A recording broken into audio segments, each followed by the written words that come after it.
Welcome back to the kitchen, everybody. Thank you for checking out the channel as always. And what I've got today is just a simple curry. We're going to throw some ingredients into a pan. It's not a particular type of name, sort of jalfrezi chicken tikka. What this is the first episode of finding the perfect curry. Let's do this. So this is just a curry for one person. So all I've got is 2 chicken fillets. You could scale it down to 1, or what you can do is replace these with either chickpeas or potatoes, or you could even use pumpkin. Also, you can combine these with chickpeas and potatoes, but today, keeping it simple, 2 chicken breasts. So we're just going to slice them nice and simply into about 4, like this. Same with this one, and then slice them downwards.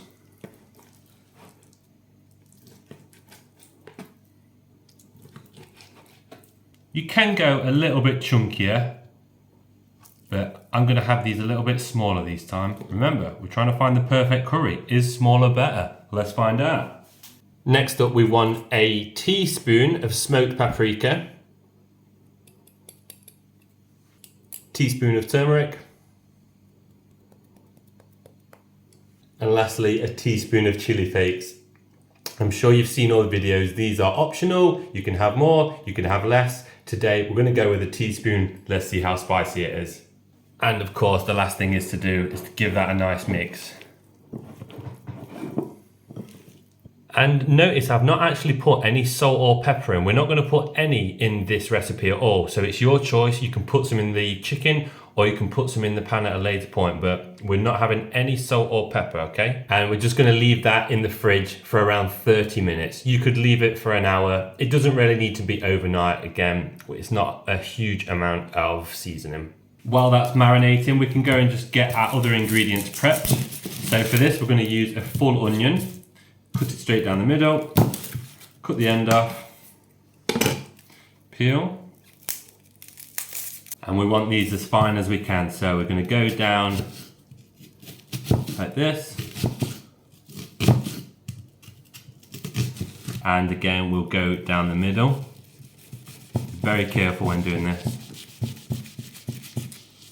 Now we'll chop them as finely as we can down the front.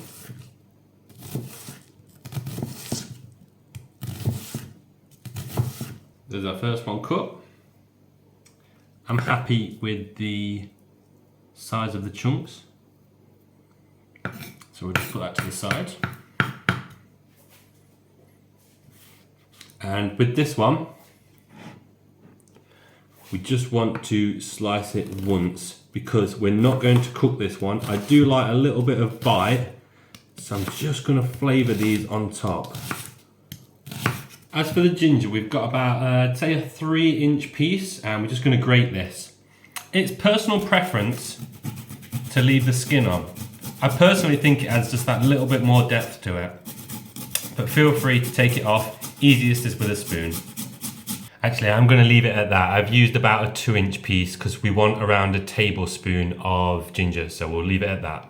Next up, we're going to want around 3 or 4 garlic cloves, depending on the size. Again, you can just do this with your fingers, crush them down, open them nice and easy. And then we're going to grate them, so just a second. I actually ended up swapping 2 of the garlic cloves. I managed to find 2 sort of fairly large ones. So, and again, very simple. All we're going to do is grate them. Remember to keep the root end away.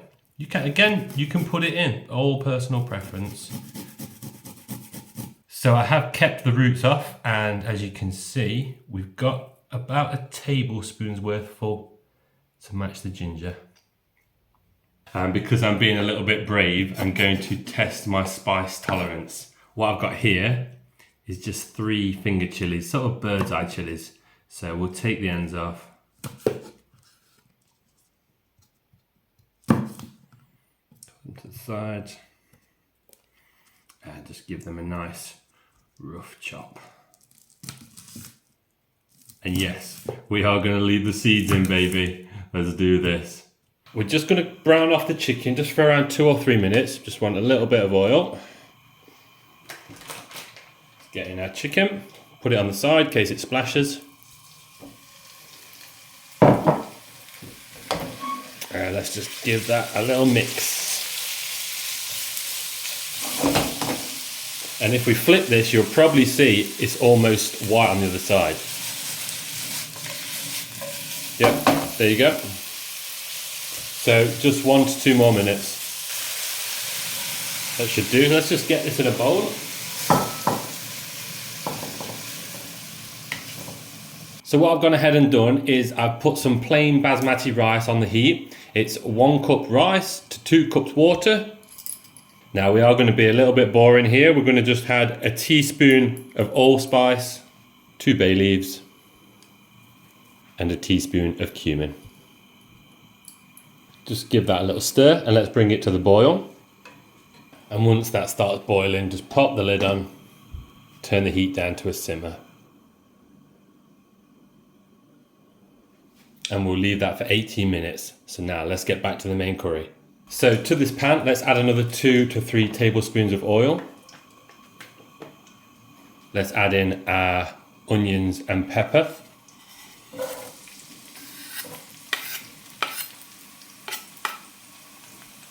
And let's fry this for about 3 minutes or until the onions are golden brown.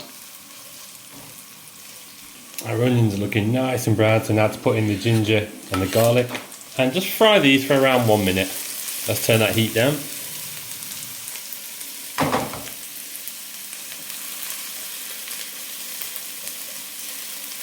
So that's been around a minute, so let's add in a teaspoon of fennel seeds. Give that a quick stir. And we're not putting cumin in the curry because we've already put it in the rice, so we don't want to add too much of one flavour. A 1/4 cup of tomato puree,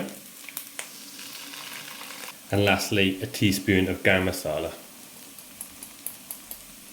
Now let's get our chicken back in there, get all of those lovely juices in there.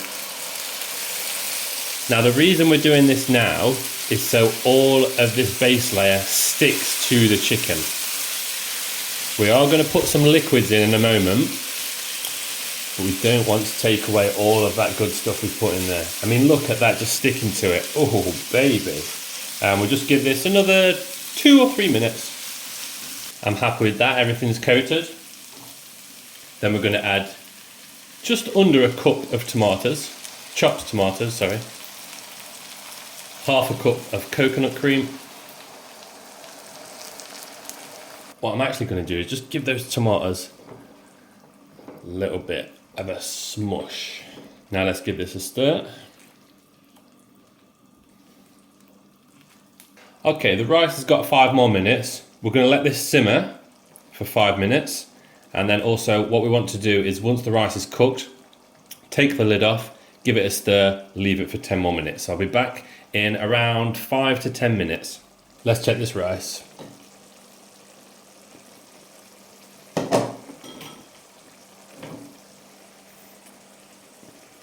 Yep, looks good to me. Just get those bay leaves out there.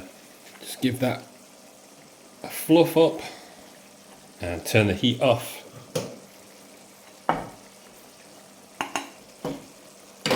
And then pop that lid on. We're going to leave it for 10 more minutes while this is still simmering. And just while we're waiting for the curry to finish cooking, we're just going to cut a handful of coriander.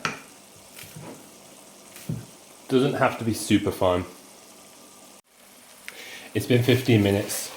I'm very happy with the thickness. So let's get a handful of spinach. And as we all know, that will disintegrate in just a couple of seconds. We'll go ahead and add in the larger cut onion. And we'll give that another mix. Turn the heat off. Get all that goodness off those sides. We'll start off with our rice.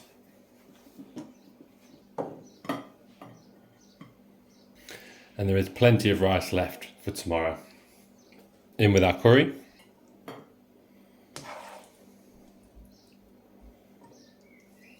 You know, I'm thinking this would have actually made enough for 2 people. A sprinkle of our coriander. And lastly, what I've got is some homemade mango chutney. Okay, let's give this bad boy a try. Here we go. So I'm just going to start off with the rice first. So yeah, the rice is not too overpowering. Now let's go in for that curry.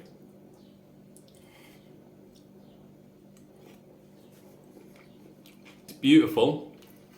There's something a little too strong in it. I'm thinking the fennel seeds, maybe a little bit too much. Again, we only put a teaspoon of garam masala in, so maybe we'll dial it back next time to half a teaspoon. The coconut milk's not coming through a lot.